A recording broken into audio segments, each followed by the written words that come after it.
বৃষ্টি ধাৰাবাহিকখনৰ আজি নিশা আহিবলগীয়া এপিছডৰ প্ৰমো বৰ্তমান মুকলি হৈছে আৰু আজিৰ প্ৰমোত বাৰু আমি কি দেখিবলৈ পাইছোঁ আহকচোন আমি অকণমান চাই লওঁ।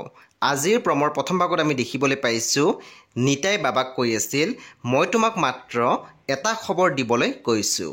সেইদিনা পুলিচে ৰেড কৰোঁতে গুদামত কাক পাইছিল।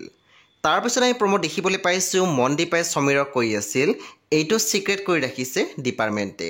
তেতিয়া আমি দেখিবলৈ পাইছোঁ সমীৰে মাত দিছিল কিন্তু কিয়। পুনৰ মনদীপাই কৈছিল তেওঁ মানসিক সন্তুলন হেৰাইছে, বৰ্তমান কাকো চিনি নাপায়। প্ৰমৰ একেবাৰে অন্তিম ভাগত আমি দেখিবলৈ পাইছোঁ জীৱে নাচি বাগি কিশোৰৰ সৈতে গৈ আছিলে আৰু তেতিয়া আমি দেখিবলৈ পাইছোঁ কিশোৰে মনতে কৈ আছিল বুজাব নোৱাৰোঁ আজি মই কিমান সুখী জীও।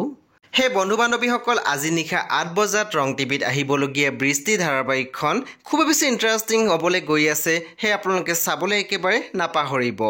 পৰৱৰ্তী আপডেটৰ বাবে আপোনালোকে মোৰ চেনেলটো ছাবস্ক্ৰাইব কৰি কাষত থকা বেল আইকনৰ টিপি দিবলৈ একেবাৰে নাপাহৰিব।